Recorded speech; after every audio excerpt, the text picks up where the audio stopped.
Happy Mother's Day. Isn't it wonderful it is that whenever a mother would say, you know, family, I want to see my family on Mother's Day. And this is what I want to do. Family, I want to come together and worship God. That's what I want to do. And if you want to give a great gift, come and sit by my side. Isn't that wonderful? We have families who are here who've gathered together, and we have some that have come in and some that have gone out to see their mothers. And sometimes we gain some, and sometimes we lose some on that. But it's good to see those who have come in, and large families. Good to see y'all in the occasion for celebration and such. And it's wonderful. Happy Mother's Day. It's such a wonderful time whenever we can go and spend time with Mom. Many cannot do that. We have great memories and shared that. And we cannot be, as Steve mentioned, we are not who we would be without our mothers. It's wonderful. A mother. Talking about a mother's love. And so we read 1 Corinthians 13 for our scripture reading today. And so I just typed in a mother's love and typed on images. And these are just the next couple of slides are just some thoughts and kind of introducing our lesson about a mother's love. It said being a mother means that your heart is no longer yours. Right? It wanders wherever your children do. And certainly that's true. That I know Mama would talk about, well, you know, I know that you're grown and such, but you're always my baby. Always in a mother's heart. And the next slide it says there that motherhood is not a hobby. It's not something that it is that this, well, I'm a mother, but I'm among other things. Motherhood is a calling, it says. It's not something that you just squeeze in time with. You know, so many times it is that we hear about quality time. Well, I spend quality time with my children. And maybe you do, and you make an extra effort to spend that quality time. But quality time comes with quantity time also. It just happens in the moments. Sometimes quality times happens when you don't even realize it. And you lay your head on your pillow at the end of the day and said, you know, today, I didn't plan it, but today was a great day. Spent a great time with my children. It just happens. And the next slide it is that motherhood. And I like this. One thing children wear out faster than shoes is parents. And it's not easy being a parent. You grow tired, right? You grow weary being a parent. And children wear out shoes. You know, I looked at the case, our 9-year-old grandson, he was wearing blue jeans, and his blue jeans came up about his ankle. Now, right up here. I said, Jessica, why don't y'all get that boy some blue jeans? Well, it's summertime now. They're not wearing jeans now. We're going to wait till the fall, and then we'll buy him some, because if we buy him some now, in the fall, they'll be up there around his ankles. They just don't last. You wear out shoes. You grow up, and you say, what size shoe you wearing now? They just, you know, they grow so fast. Grow up tall. I was just looking around today at some of our kids that have grown up and have grown so tall all in the church. One thing children wear out faster than shoes is parents. Right? Hard, long hours, but worthwhile hours. Those are just some introductions. Love your parents, mother and dad. Spend time as much as you can. All too soon, things change. And so, talk about a mother's love. 3 things as we talk about a mother's love. Number 1, a mother loves parents. And what I'm saying is that there was a time whenever our little daughter, our oldest daughter, maybe this is with the older children, I don't know if your oldest is this way or not, but ours was. And there were times whenever our oldest, she had this great sense of what was right and wrong, and doing right and wrong and such, and getting around the rules that we would say. You know, when she was dating, she and a boy, Julie and I walked in the house, and there was these boys in our living room.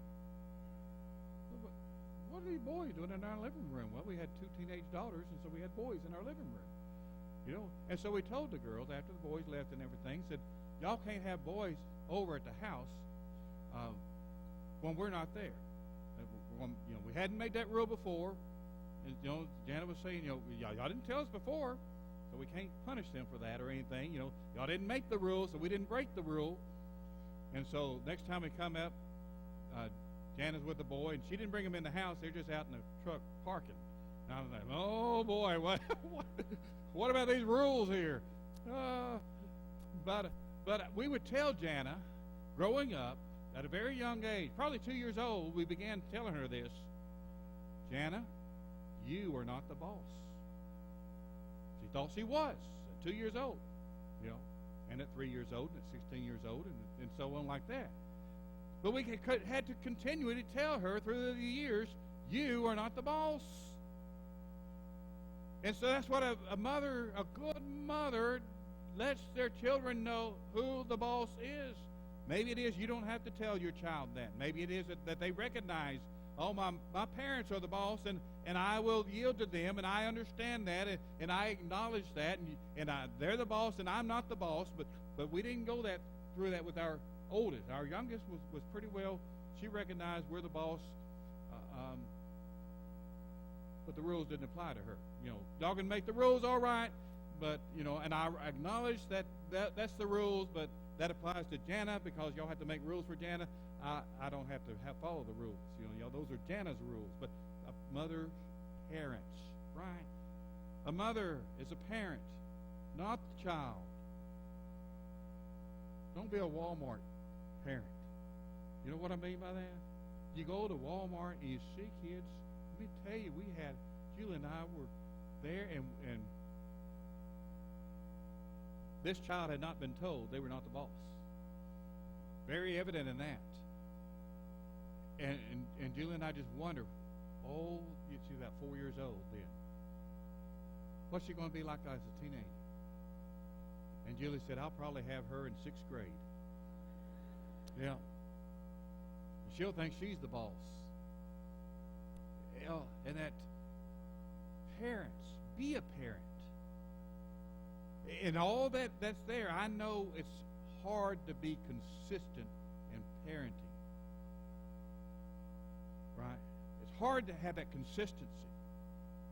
We want our children to behave whenever they're out in public and such, and that is good and well, but you know how to make a child behave in public? Make them behave in private. And that's where the discipline takes place, because in public a lot of times, you know, you're embarrassed, they're embarrassed, or whatever it is to handle the situation. Sometimes it needs to be handled then, but a lot of times it doesn't have to be handled if it's handled in private. Whenever we would go and visit, and Mom and Daddy were good in visiting and such, and they'd bring 5 kids to a home. On the way there, Mom and Daddy would give us this talk. Now, don't embarrass us. Y'all behave when you get there. Don't fuss, don't fight, don't be going around doing this and that and whatever. They laid the rules how we were expected to behave whenever we went visiting. They didn't want to do the disciplining in public. They did it in private. And then on the way home, if perchance that we listened to them and we did behave, and they would say, y'all were so good. That family said, what well-behaved kids y'all had. And that made us proud. We wanted to do it again. A parent, a mother's love guides parents. And all that it is, a 24-hour-a-day job. Constant. Continually. Parents. In Titus 2, verse 4, it says, for the older women to teach the younger women, that they may be sober, which is sober-minded, that they may love their husbands and love their children. Did you see that in Titus 2:4? That the older women had to teach the younger women to love their children. You know what? Sometimes children are not lovable. Sometimes you teach them to love their children. even when it is that they least deserve to be loved. You love them. And you teach and learn to love. I found that interesting. Teach the young mothers to love their children. And your children know it. And they have that love. And so not only does the mother's love parent, but she protects.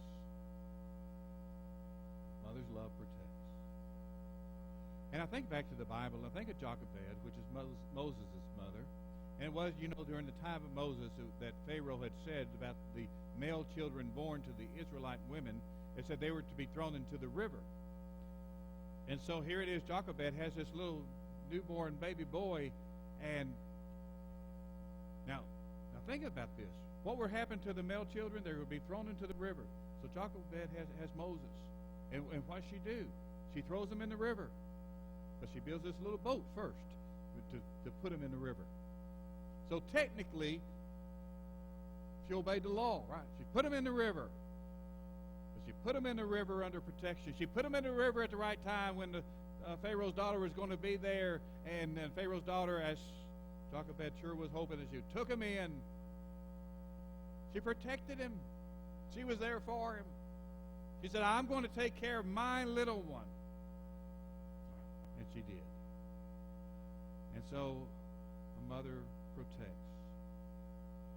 Oftentimes it is. A mother is a physician.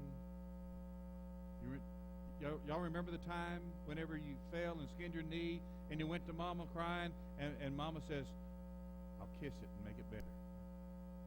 That's all it took. Just a little kiss. Oh, it's all better now. And we can go run and play and do whatever now because Mama healed it. Isn't that special? So sometimes she's a physician. Sometimes she protects from hunger. She watches over her children and cooks for them and helps them, provides for them. One time it was when I was a teenager and my sister was a teenager and Daddy, when we got to be teenagers, we thought we had to drive to church because we couldn't ride in the family car anymore. We had my truck. My teenage truck cost $400, but I was proud to drive it. Yeah, and I drove at the church. My sister drove the church. Mom and Daddy drove the church, and we were all there at church, and then we all come home and got ready for lunch, and lunch wasn't ready because Mama was still at church. But she had so many rides home, everybody thought someone else got Mama, and no one got Mama. And so Daddy went up back there and got Mama. And I don't know what was said on the way home, but I was glad I didn't have to go back and get Mama. But and so we didn't miss her till time, for food to be put on the table. And said, "Where's Mama?" "Oh, Mama, did you get Mama?" "No, I didn't get Mama." "Did you get Mama?" "No, I didn't get Mama." Oh, nobody did. Mama didn't drive at the time. She started driving after that. But no. But she provides the meals for us, takes care of us, protects us from hunger. She protects us from ignorance by teaching us the truth. So glad to see so many that are here with their moms at church and say, this is what I want to do to spend on Mother's Day. And she protects from ignorance from the world with the truth. Talking about biblical truth. When we read about Timothy, remember when Paul talks about Timothy and about his knowledge of truth, that unfeigned faith that was in his mother and grandmother, and he was confident was in Timothy also, so much that he took Timothy as a traveling companion on his missionary journeys because of a mother and grandmother and their love for the Scripture. And they brought up this young man named Timothy. Truth. Jesus said, "You shall know the truth, and the truth shall make you free." He said, "Thy word is truth." This word is truth. To know that your children can know what is right and what is wrong. To know what God would have us to do, to know truth,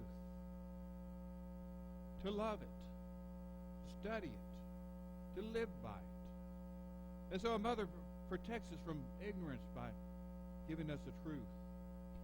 A mother protects us from selfishness because it's easy to be selfish. Oh, it's so easy to think of me and me only. But she protects us from selfishness through charity. When we were teenagers, it was oftentimes that Mom and Dad would take us to the nursing homes and go and spend time with those. Some from church were there and some others that we came to know. And just spend time sharing with others. Sharing with others who could not give back to us. You just go and you help someone. Go and brighten someone's life. Just for a moment. You learn that you're here to help other people. It's not all about yourself. She protects us from selfishness.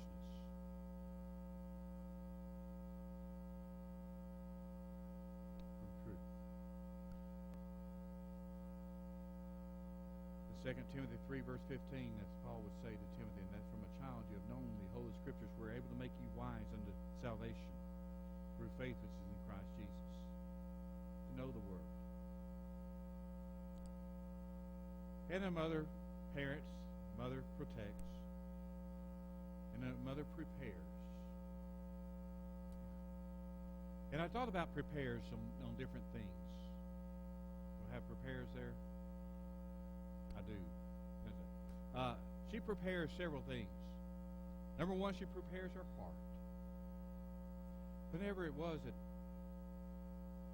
Jesus was born and growing up, it's said of Mary that she kept all these things in her heart. I don't know if Mary knew all that Jesus knew about his life and what was going to happen. Jesus knew why he was here and what was going to happen in his life. I don't know if Mary, what she knew. She knew Jesus was something special. She knew about the virgin birth. She prepared her heart. And that's all that's involved in seeing your child grow up, facing good times, facing bad times, and times of happiness and times of sorrow. You prepare your heart.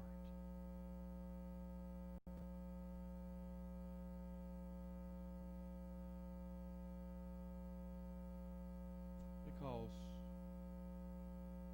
things change. Well, I see these who are graduating, and Graham's graduating. Graham's mom doesn't like that, right? She wants you to stay home.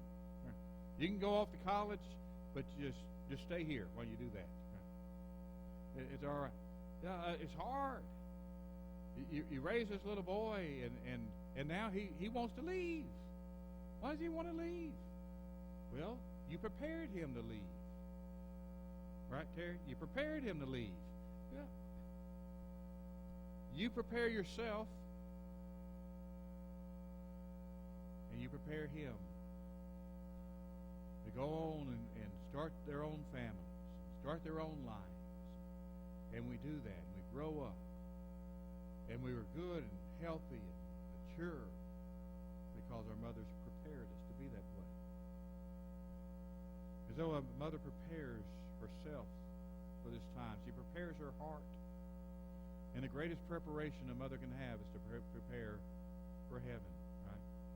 That's why we're all here. That we want to go to heaven. And I'm going to go to heaven a lot because of my mother and dad. The influence I've had through my parents have influenced me to say, I want to go to heaven. I know there's a heaven, and I know there's a hell, and I know there's good and righteousness and wickedness and unrighteousness, and I want to do that which is good. And I want to go to heaven. I want to be involved in the church. When I was growing up, I didn't have this great thought, I want to be a preacher. I knew that Daddy had always talked about preacher to be the greatest calling you could have. And I've heard that many times. I didn't know if I would be a preacher. I'm glad I am. And to help others prepare their hearts for heaven. I want to go to heaven. in all the preparations. Parents, we prepare our kids for so many things. We didn't have kindergarten when I was 5 years old. We started at first grade. Was the first grade you went to. And so now it is that we go to kindergarten because we want to prepare ourselves for first grade. They learn the letters and learn to read, and so they're ahead of those who didn't go to kindergarten for first grade. And so you prepare that. Now they have pre-K, which prepares them to be in kindergarten, so they can prepare themselves to be in first grade when school starts. And you have all this preparation for knowledge. We have preparation for sports. We want to get on a good team, good coach. We want to spend time in practice, and practice is not enough. We're going to practice at home, and we're going to excel in sports. We're going to prepare ourselves in athletics or other school functions. Band. We have so many in band. I'd like to see you in band, and I love to go to band concerts and such. So you just don't spend time at school and band practicing, right? You practice at home too. Prepare yourself. We prepare ourselves academically. Prepare ourselves physically. What about spiritually? And all the preparations that we do. I'm so glad to see families sit together in church. Generations of families.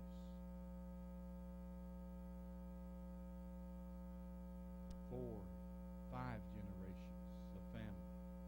Isn't that wonderful? Boy. For those who have that and can have it, what a blessing it is to have family. I'd always thought that whenever I would go and when my girls would get grown, and Julie and I bought a house with a room that the grandkids could play in, because at Sundays they're going to be here. Well, they're not here. They don't live here. But my idea, they were going to be here. The grandkids would be here every Sunday afternoon. They'd come to our house, and we bought a house that they can come to and have a place to play. And that was my dream. They didn't get that. They went off, and good and healthy relationships. I'm so proud of their families, my son-in-laws, my grandchildren. So proud of that. I don't want to minimize that. But I miss not having them here. And I know you do too, those who are in our situation. And those that have family, and you're here with family, what a blessing. You're a blessing to your family. You're a blessing to our church family. You're a blessing to so many to see generations of faith here. A mother protects and prepares. Prepares for heaven. Well, I thought about 1 Corinthians 13. A mother loves. The ultimate of love. Love is kind. Love is patient. Love does not behave unseemly. A mother's love. Well, I shared some thoughts about mother's love.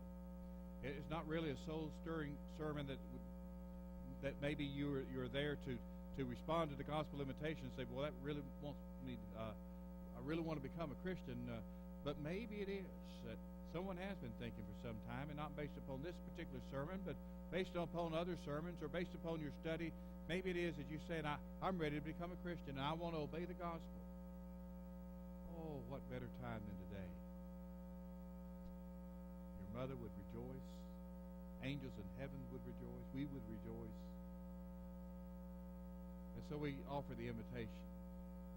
If you wish to come right now while we stand and while we sing.